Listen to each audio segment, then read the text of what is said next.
Hi friends, I'm Chelsea and I'm here with my April reading wrap-up.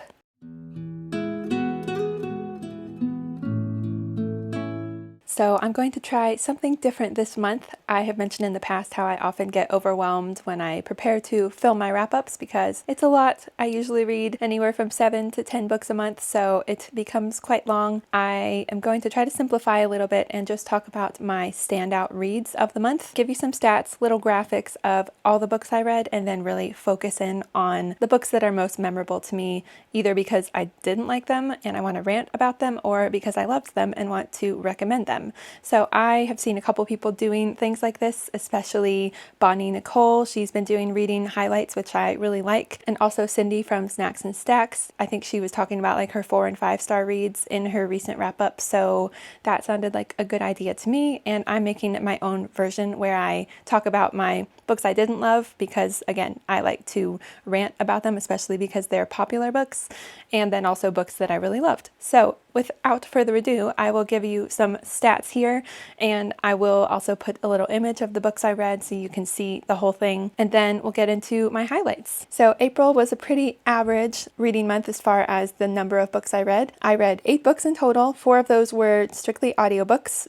2 were physical books, and then 2 were a mix of both. My ratings were kind of all over the place. I had a 2.5, a 3, 3 4-star reads, which I'm not going to talk about the 4 stars today, mostly because I just really like them and enjoy them and recommend them, but I'm not going to talk about them because they don't stand out either way necessarily, but they were really good. And then I had 3 4.5 stars, which I will be talking about today. No 5 stars, but a couple that came close. A lot of different genres too. I had 2 mystery thrillers, 2 romance, which is more than normal for me, 2 just contemporary literary fiction, 1 classic, and 1 romantasy. I did a lot of buddy reading and book club reading. 3 of them were buddy reads and 2 of them were book club reads. And then I did have 1 that won't be in the picture, but I did have 1 soft DNF only because of where I was at mentally at the time. So I picked up Braiding Sweetgrass by Robin Wall Kimmerer.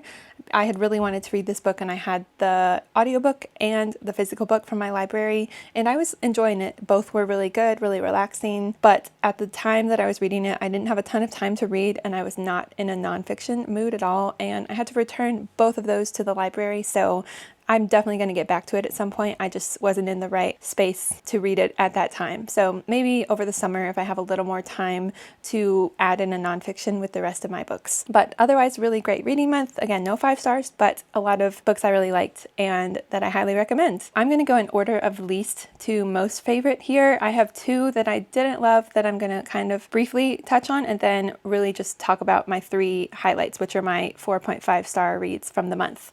So my least favorite book of the month in April was, unfortunately, Quicksilver by Callie Hart. This one has been blowing up on the internet in the book world, and I was on the fence about it for a while. First of all, the cover was not my favorite, and I had heard very mixed reviews, but I had also heard some really positive reviews from some people that I watch, and so I was like, I'll give it a try. I heard the audiobook was really good, and I did enjoy the audiobook, so I do recommend that. But there were just some things that made me not love it, and I'm not even going to give you a plot summary because I honestly don't think I can unless I'm just reading it, and I don't want to do that. So if you don't know what this one's about, just look it up, or honestly just go in blind. I think that'll be more fun. I'll tell you a couple of the things I liked, but mostly the things I didn't like. So it did hook me at the beginning for sure, and it felt fast-paced and like it got to the plot really quickly. And again, I really enjoyed the audiobook. It was pretty fun and entertaining to listen to, so that hooked me early on. There was a character who really carried this book for me. Unfortunately, he was not one of the main characters, so we didn't get as much time with him, but every time he was in the book, I was just laughing and loving his character, so he really carried this book, honestly. If you've read it, you probably know who I'm talking about. And there were some good twists that got me, kind of a crazy ending, although a little convoluted. I did like the male love interest for the most part. He had his not so great moments for sure, a little problematic, I would say, and I felt kind of so-so towards the female lead. She was okay, but nothing too memorable. So first of all, this book is way too long. This book was like, I don't even know how many pages because I listened to it, but it felt way too long. It dragged in the middle. I was quite bored for a bit of it. The beginning and the ending were strong for sure, but it just felt way too long, repetitive at times, and was honestly a little tiresome to get through. I considered DNFing it a couple times, kind of wish I had. And the dialogue and writing was just not good. in my opinion. It was quite cringy. It was not my favorite. We definitely have an enemies to lovers vibe here. Some people would say slow burn. I don't know about that. I did like the romance at certain points, but overall it just annoyed me. There was like constant bickering and just them getting at each other, and the enemies thing was like too much at some points. I just wanted them to communicate and have a healthy emotional connection instead of just being focused on the physical stuff and all the spicy scenes. That was definitely over the top. Also a lot of swearing in this. It just felt too much in all of those regards, which happens a lot in romantasy, and so maybe that's just not the genre for me in general. I think I can find some good ones though if I really search. Honestly, a lot of the book I just felt kind of confused and underwhelmed, and like the plot was just all over the place. I didn't have a great grasp on the world building. It was a fun, entertaining time, but definitely not one that stuck with me, and I don't plan on continuing the series. So if you've read this one, let me know what you think, because a lot of people have given it very strong, glowing 5-star reviews, and I love that for you, but that was not my experience. Next up, I read Say You'll Remember Me by Abby Jimenez, and I listened to the audiobook for this. I gave this 3 stars, so I did not hate it for sure, but it was not a new favorite. And after loving her book Just for the Summer, it was definitely a disappointment for me. This one's been getting very mixed reviews as well, and unfortunately it just didn't hit quite as hard as I had hoped. So this one is about Samantha and Xavier, who have an incredible first date. They really connect, but then the next day she moves away across the country, and she's going to help her mom, who is suffering from dementia. And so it's really not in a situation where she can stay, and he can't leave where he lives because he owns this vet clinic, and he can't leave. So it's kind of an impossible situation. She just begs him to forget her, but he cannot forget her and she cannot forget him. And so they're trying to figure out how to make this work amidst all the struggles in their lives with their families and work and everything. It feels like every possible bad thing is thrown at them. They come up against a lot of obstacles, and it's honestly kind of a miserable and really heavy book. And it's not a light and fluffy rom-com as the cover suggests, so just know that going in. Really enjoyed the audiobook. It had duet narration, which means whenever like the male character is in the scene, regardless of his POV, it's always the male narrator, and then vice versa. So they do have dual POV, which I liked. As usual with a typical romance, it was a quick and easy read that I got through fairly quickly. I definitely got emotional at the very end. I was not expecting that because for the majority of the book I wasn't super into it or invested, but the last like 10% really had me crying, like a lot. So I was connected in some ways for sure. I liked all the family topics and just the themes that were discussed here. Like I said, very heavy, especially if you have anyone in your life with dementia. I do not, but I definitely really felt for her mom and just for her family in general. And I enjoyed the ending. You know, we do get a happily ever after, which is nice, but the rest of the book was kind of just hard to get through because everyone was miserable and I just wanted everyone to be happy. So besides all that, the insta-love in this was too much for me.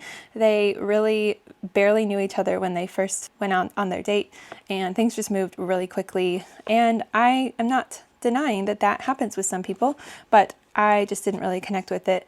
And it felt like things moved so fast, and that the only real issues in their relationship were because of distance and things in their lives, and not like relational or emotional things that they had to work through. So it just didn't feel very deep. It felt kind of surface level. A lot of pop culture references in this one. If you've read this, you know, lots of TikTok, lots of ACOTAR references, which I don't dislike, but it was a lot. It felt like she wrote this on her phone, which she did. Didn't love that. That took me out of it for sure. Just not my favorite of hers. Didn't hate it. Again, I do recommend if you like her other books, you might enjoy this one, but it does have kind of a different feel in both the subject matter and the writing, even in some ways.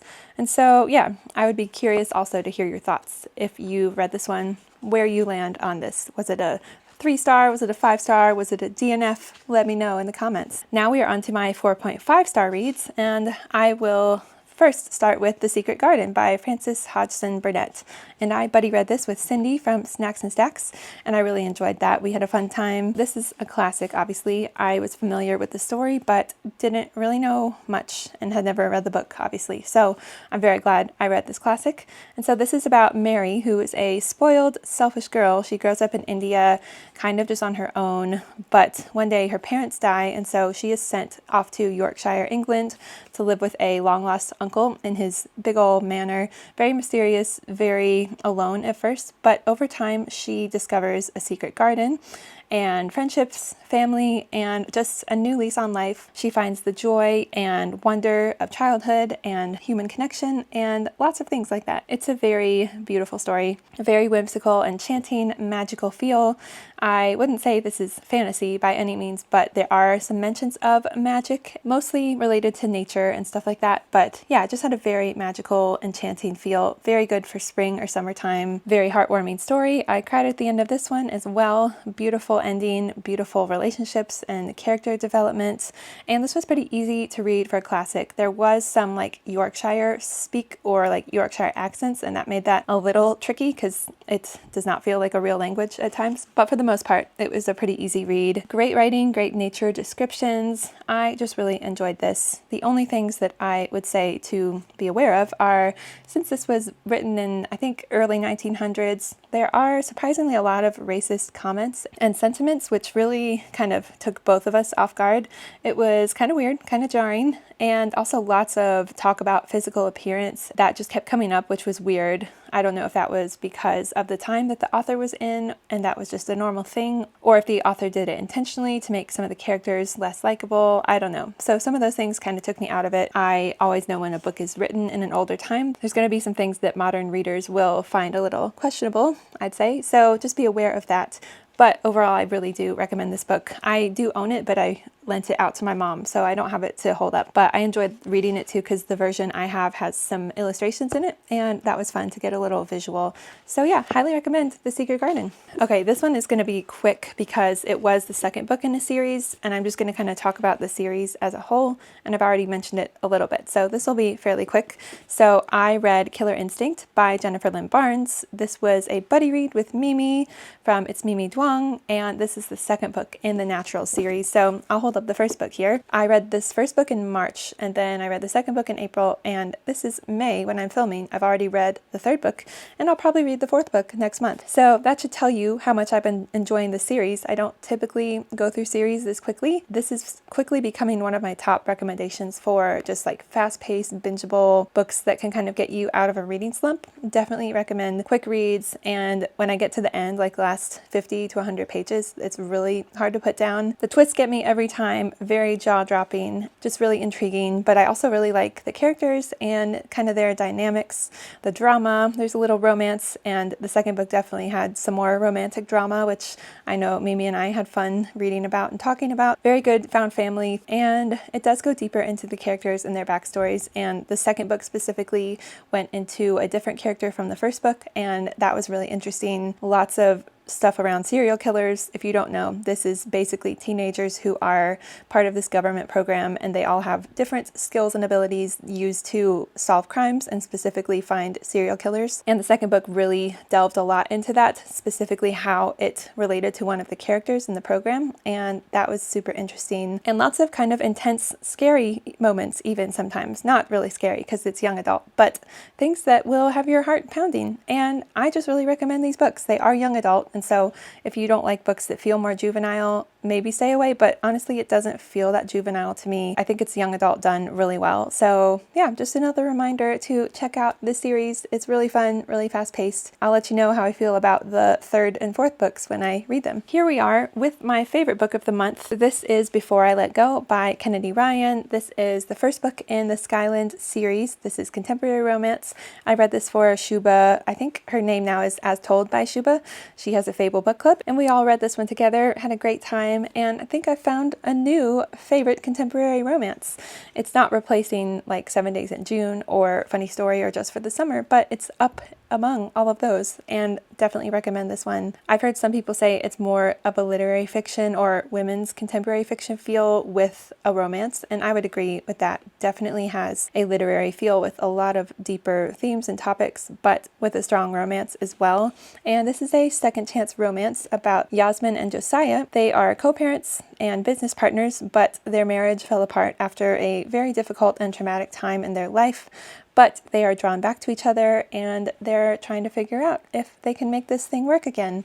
And so we follow their family. They have 2 kids. We get to see how their family is impacted by all of the things that have happened and just their journey back to each other. So it's a really beautiful story, very heavy, very emotional. Definitely check content warnings. She does have a list of some of those in the front of the book, so just be aware because there are some pretty emotional and heavy things discussed in this book. Very early on, I was just very connected to these characters. They felt like real people to me. I just felt so emotionally attached to this family, not only the couple, but their children as well, and just their lives. I already wanted the best for them early on. I feel like a book that has that kind of emotional connection for me is going to be a favorite for sure.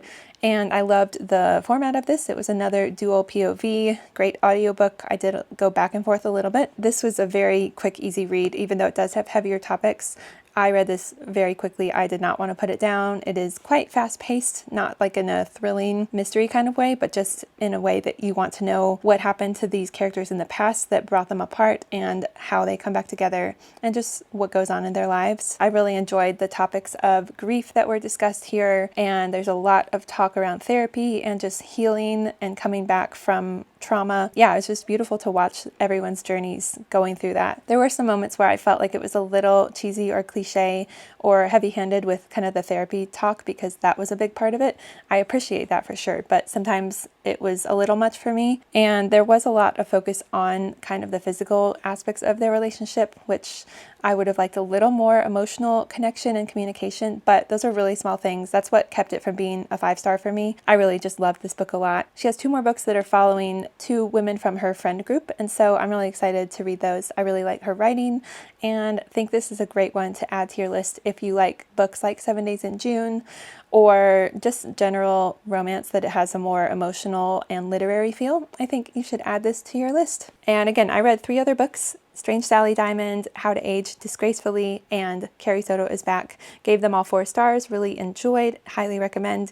I'm just not going to go into detail, but if you're interested in picking up any of those books, I would say definitely recommend them. And feel free to ask me for my thoughts in the comments if you want me to go into kind of my thoughts. I'm happy to share those in the comments. I think this will be more manageable just to have my highlights. So let me know if you like that format or if you want me to go back to where I talk in depth about every book I've read each month. So as always, let me know if you've read any of these books, especially the ones I didn't love, because I'd love to know if other people feel the same or if I'm the outlier weirdo here. Let me know what your favorite or least favorite book was that you read in April. I think that is it for now. So thank you so much for watching. I'll see you in my next video. Bye.